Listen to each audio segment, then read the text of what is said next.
Guys, I want to introduce you to my dear friend Lucky.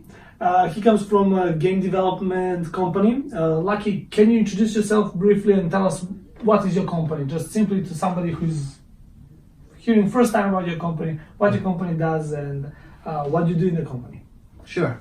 My name's Lucky, last name Chow. I'm actually from Canada, but Chinese origin. My parents are initially from China, Guangdong province actually. So I can speak Cantonese, and I did learn Mandarin, like probably yourself as well. Yeah, this is it. So again, I'm in a game development company. Not the major ones, not too small either.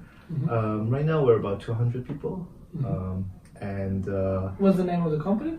it's called for short it's called Yoshigu. Yoshigu. Which means Game Valley retail, literally.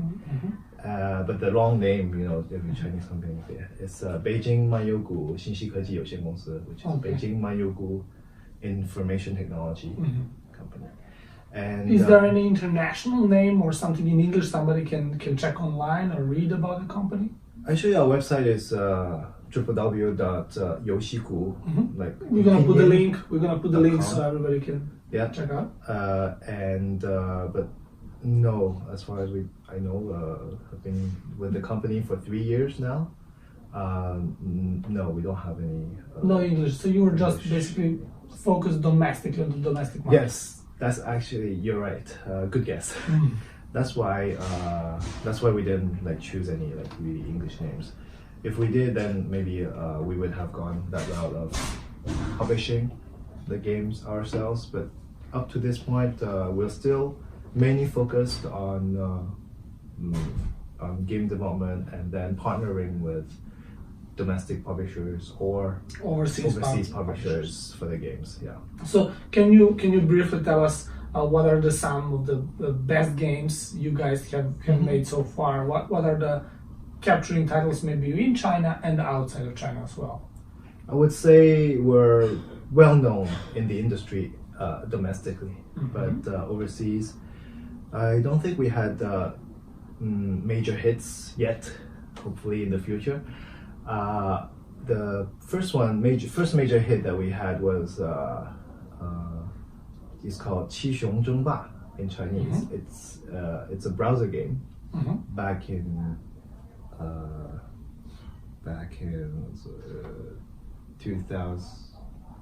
2009, about 10 years ago. Yeah.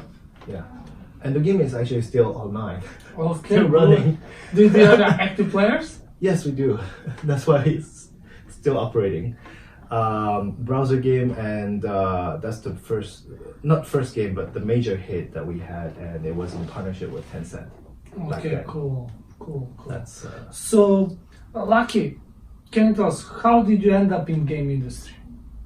When did you play games when you were younger? Of course. Yeah. So As tell, any- give us your roadmap. How did you end up in gaming industry and game making? First of all, I think like anyone during young age and overseas, right? We played console. My first console was actually or handheld actually was Game Boy. But console before the Game Boy, there was the first Nintendo. Okay. Yeah, so I played Super Mario on that. That was my first experience of video games. And then I did get the Wii as well. I played PlayStations from the first one, right? So How about Sega? That's how you want to say. Sega, I played Mega Drive. Mega Drive. Okay. Yes. Okay. Didn't play Saturn or what's Dreamcast, right? I didn't play those, but Mega Drive, I did play that one. And then Xbox a little bit, and then now it's mostly mobile phones. That's why, I mean, mainly our company, for example, mainly focuses on mobile games now. Like before, they did have browser games. Actually, that was what made them successful at the beginning. But as you know, like the market changed, so the focus of every game companies is kind of now moving towards mobile. Yeah. So when did you everybody used to play games when they were younger than childhood. But how did you get your first job in the gaming industry? Did you know somewhere that you want to work in gaming industry or? Yes, kind of. It was kind of related. Before this company, I was working in an arcade machine developer. Okay. So those big ones, like you play in the game centers, right? Those ones. From there, I got to know some people in the. Also, it's part of gaming, right? It's entertainment, gaming, right? It's just that one is like stationary, a big machine. Still, they develop games, and then they had a very successful one.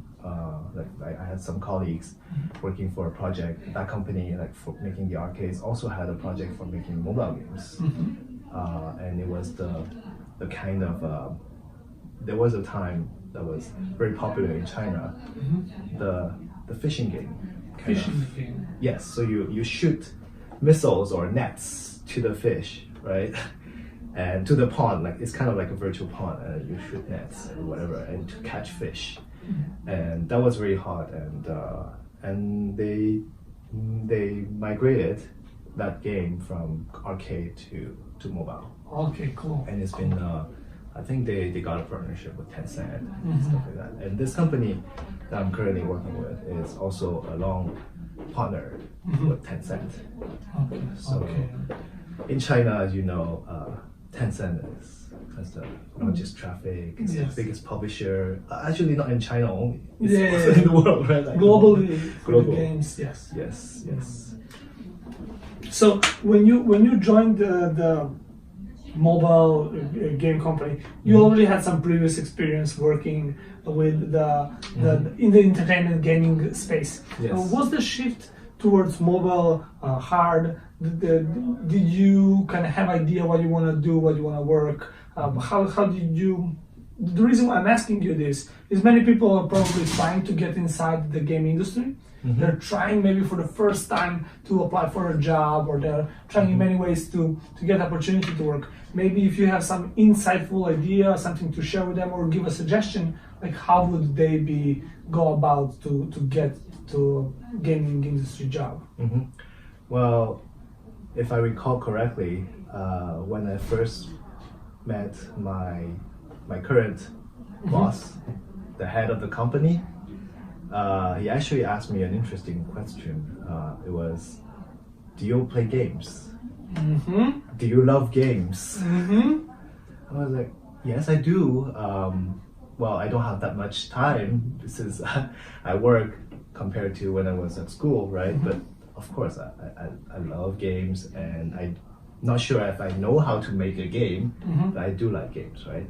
So it impacted me. I remember now the reason why he asked me is because really you need to be passionate about this to be able to work well.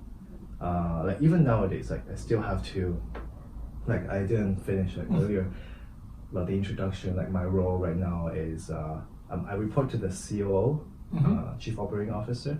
I'm her assistant, so I help her in her like operations, like because she looks after like all the games operations in China, and also more like on the strategic side, like she would like look at different like projects submitted by different teams for like future games to be made, right? So strategy wise as well, like she does that. So I'm kind of assisting her on that. So I also do like test games, look at different games, and that's different from playing a game actually, because when you have to test a game, you have to really like think about what are the different systems that are made in the game, the different events that they use, right, to stimulate the spending, for example. But when I play, I don't think about all of those, right? It's just for fun. I think about fun factor, how fun it is, right? But if I really have to know, if I think about the game, we may have to make this kind of game, then really I have to dive deeper. Okay, so first day, how do the developers or the publishers make you retain, right? What's interesting? What are the User new, retention. Yeah, What is what's- the key factor for user retention? Exactly. What are the key factors for user retention? What are the new? What is the pace that you have to like open up, unlock new systems so that you keep the player interested, right? Those are the things that I learned like only last year when I was involved with one project. We had a project and we had 3 different games that we were kind of like referring to, right? Let's refer to this one and make it similar to that, and also this one. So 3 different games. Oh, so I was responsible for one of them, and I had to play like about 2 or 3 weeks. Like kept playing, and have like create new accounts. And because when you have to really learn about all the details of the games, it's not just one time. Like you find out everything. I have to keep like, okay, I played twice with this account, so I have to log in for. I have to create another account, and then find out other things like stuff that I didn't buy, for example. How would that affect the game Overall user experience. Yeah, the experience, right? If I'm a user, like what are the things that would be unlocked like fast, right? And the other thing, if I was a low spender, right, then what are the things like what would be my experience? So all of the things that are really very complicated, I find, in depending on the kind of games, of course. If it's casual, then yeah. So, but for us, it was an RPG. RPG, not an MMORPG, but it was still RPG plus card collection. So you collect stuff and you upgrade. So all the RPG concept, right? All the RPG mechanisms and stuff like that. So those were the things that really I had to really study and analyze, and then build a report and give it to my colleagues. And what is your, for example, now if you are starting to build a new game, for example, walk us through the process of like, what are some of the steps you need to do from the moment you say, okay, I like this type of game, I would like to build one of this kind of games with your own design. What are the processes in terms of designer, developer, engineer, sound, overall strategy level, difficulty? Can you give us some, from your perspective, from your experience, how that worked for you guys? And I can say it would be very broad surface level. I can't like go into details because I'm not. I didn't study that. My background was actually electrical engineering. So not sure how I ended up here, but from your perspective. Exactly. So from what I did recently, I did go through a game. Actually, not a game. 5 games, and I made a report looking at various aspects of the games, right? The graphics, UI, right? User experience, and then compared about also how they, the versions updates. Yeah, the game's version updates. What are the new features that they add over time, right? And how that affected their performance on the grossing chart or downloads, right? Yes. So I can kind of find out, oh, this is something that is variable and that I think we should have, right, if we were to make this kind of game. So those are the stuff that I think I captured. And next is monetization. Monetization, how the games make money, what are the stuff that they sell, in-game currency, for example, or ads, things like that. And then next step is we have to think about the acquisition, cost of acquisition, user acquisition, right? So those are the things that I kind of try to find. I'll give one comparison to what we did when we were doing publishing. So for us, it was always the most important to know the target player. Right? Yes, Who is the target audience? You're right. We are trying to get I with do the have game. this chart. Yeah. It's for like we know, for example, that kind of game. That genre. Mainly female players, and age was mostly between teens to up to like early 30. So those would be the main players because I guess it's more casual kind of a game, and it's story based and things like that. So that's something that we thought, that's something I would want to capture. And you're right, that's important, the audience. Yeah, so in kind of, I'm just trying to finish from your sentence. It's like we would look first for the audience. Yes. Right? Where is our audience? Mm-hmm. Like you mentioned, female, male based. Yes. Maybe we would try a couple of keywords. Mm-hmm. We would usually run $100 campaign on Facebook just for visiting a website or visiting some landing page that's related to that game and see the response. Yeah.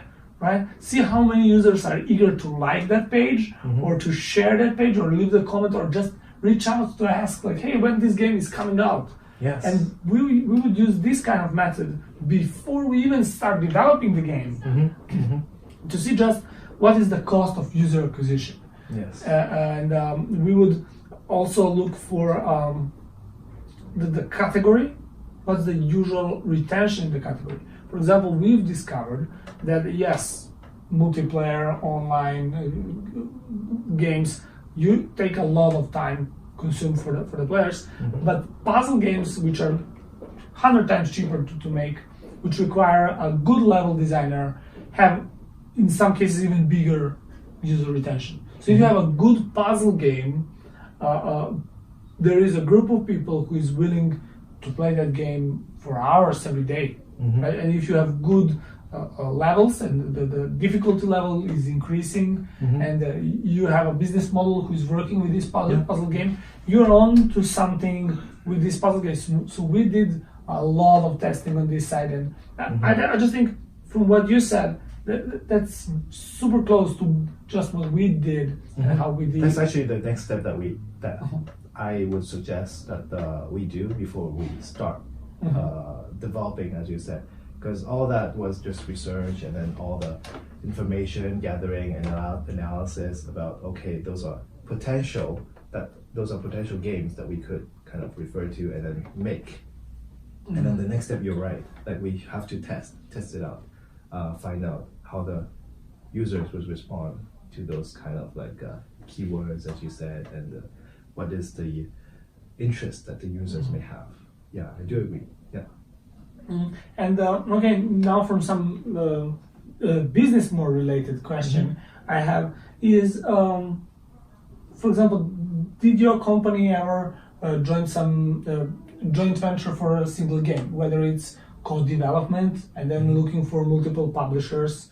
Do you work with the different people around for localization, for local marketing efforts? Did you ever do your self-publishing? And in that regard, you can share with us. Maybe some people who are watching this show are both developers, publishers, people who do international localization. They are all interested in different kinds of collaborations and different kind of business opportunities. Yes. Did you guys did something in that regard? Actually, I feel that the current company I'm with has been more or less conservative. It has been more conservative than probably the other companies in terms of like trying new things.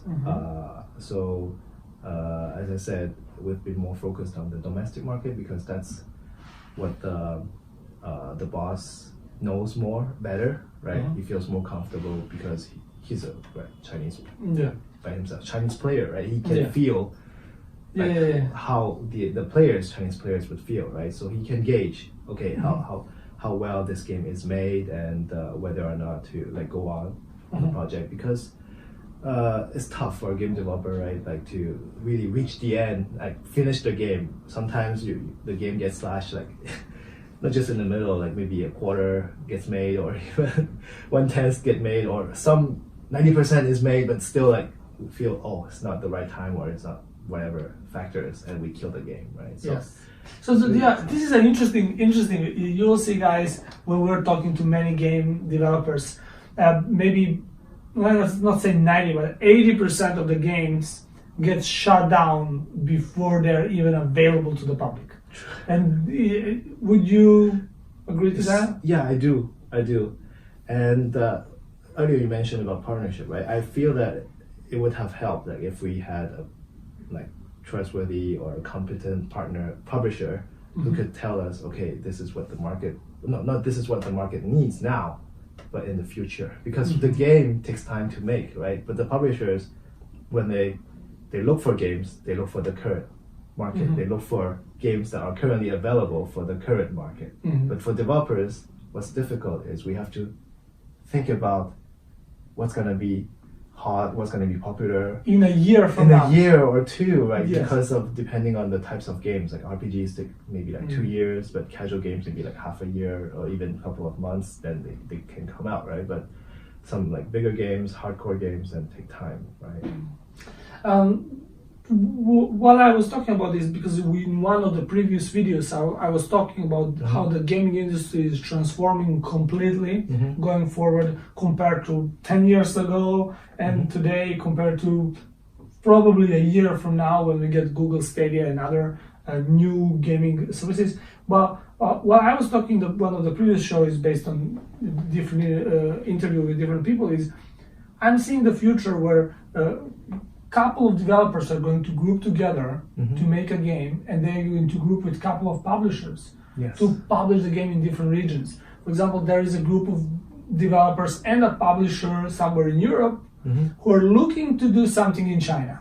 Yes. Right? And there is some group of people in China who is also looking to do both developer and publisher, who is looking to do something in Europe. Yes. And the mixture, if somehow is going to be some mixture where they can both, let's say, have a joint project where you can make a game that's going to involve both cultures and have something going on, and you have publishers who are willing to support that kind of game that's backed up by a good business model, is a potential project I think everybody would feel exciting to work on. Yeah, that's why. So we've been conservative up to maybe like last year or 2 years ago when the boss thought, hey, we've been relying on Tencent too much, so we haven't built a strong enough internal marketing team, right, for user acquisition or for organic base, right? So then he decided, oh, let's found a publishing company, but still focus on the domestic market. So he went to Guangzhou, to the south, and then he founded his own publishing company, right? Yeah. Because like Tencent or the big publishers, they're becoming like more and more demanding, and it's difficult to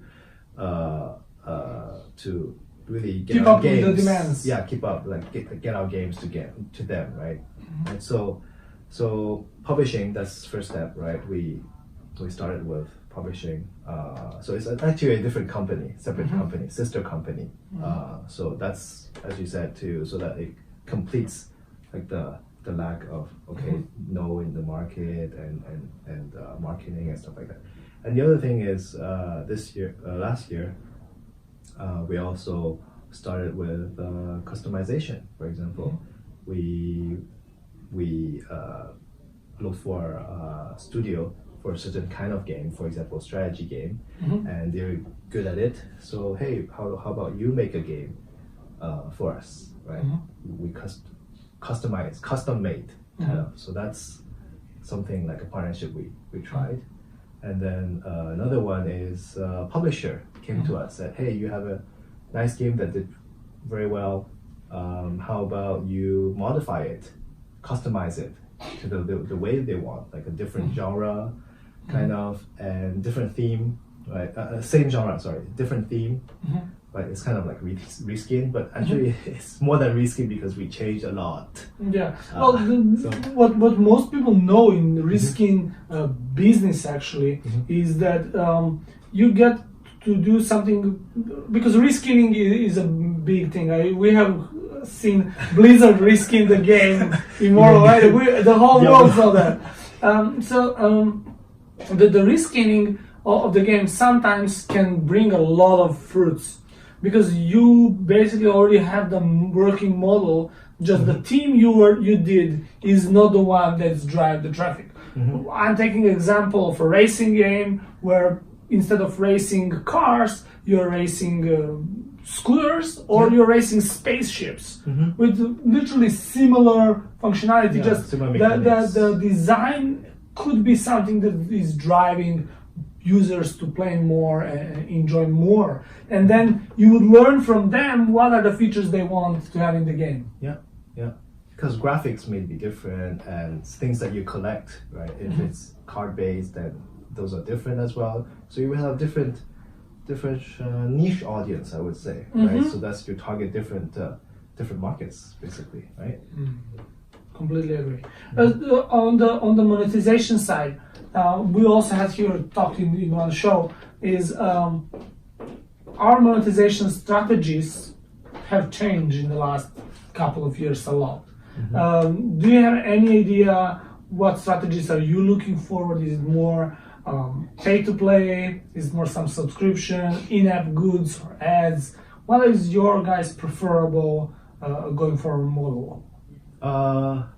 To the company, I think, or to Chinese companies, the model that makes, of course, the most profits would be free to play and with in-app purchases, where you offer, and also game based on it's called a gacha system, right?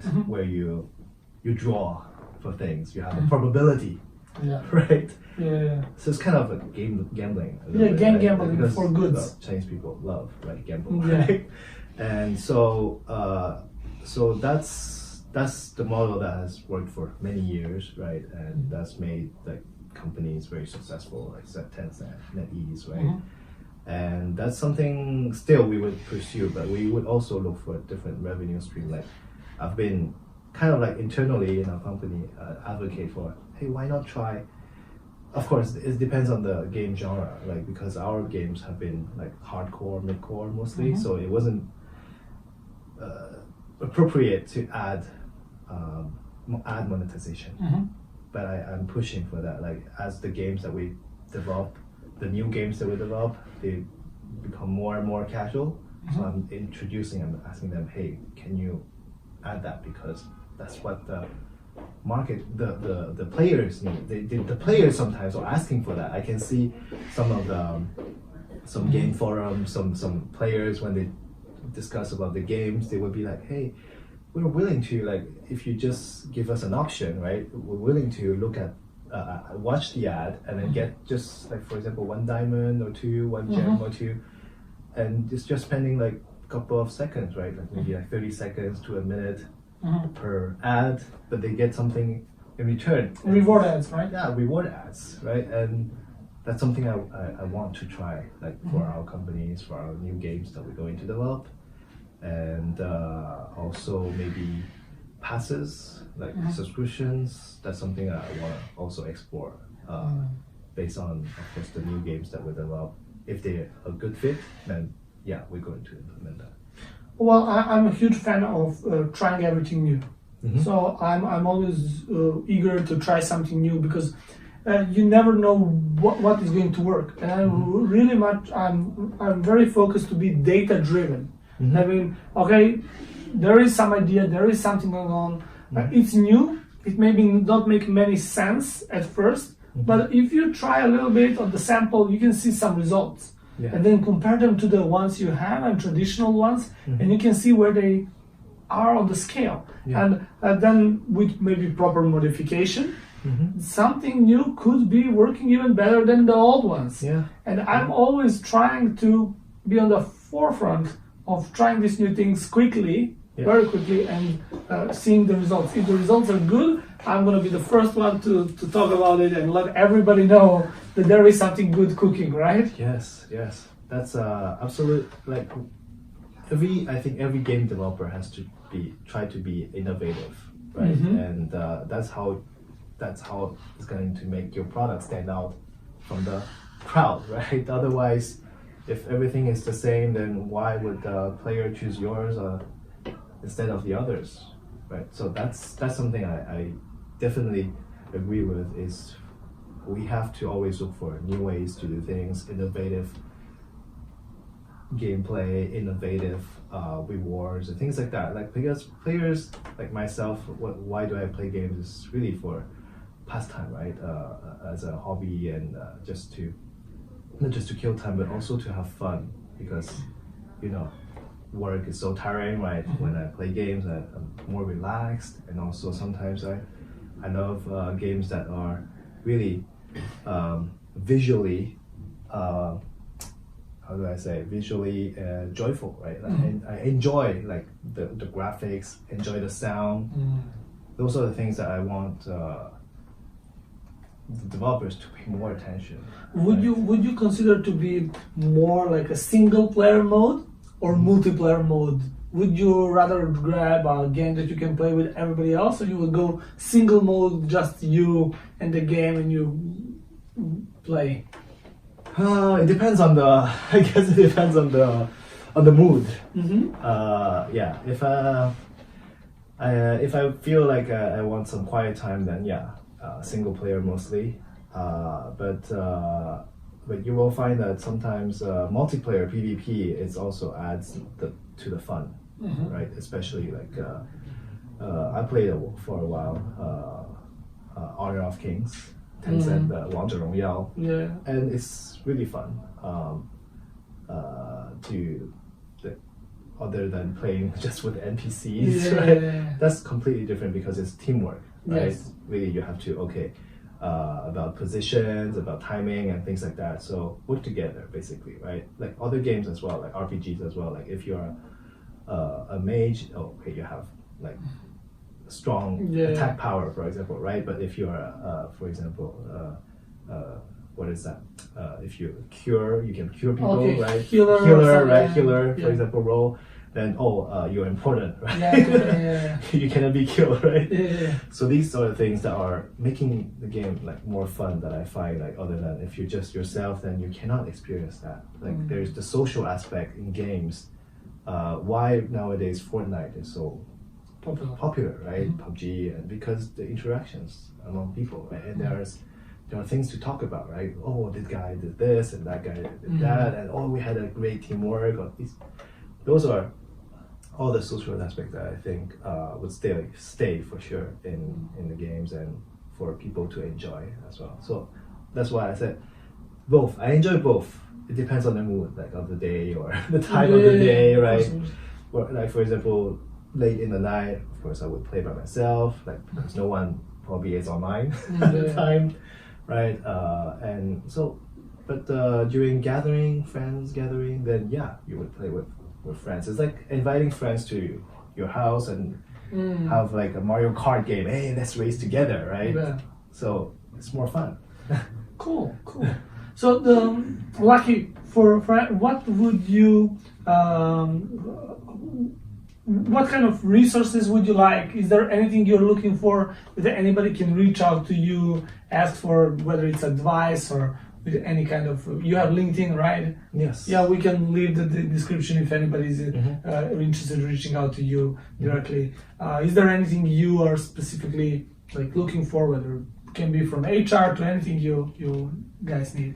Well, I guess except a good game designer, right? That's everybody needs this one. Exactly, good games. I guess everyone is looking for good games nowadays. So meaning good designers, things like that. That's the most important thing. Like, even though you are like very like guru marketer, right? Or you know everything about publishing, but if you don't have a good game, a crappy game, you can't make it like still like good products is everything, right? Yeah. So the key is the good product. Yeah, everyone is looking for that. But I want to also earlier there was a time I was hoping that the company that I'm with forms a overseas publishing department. Okay.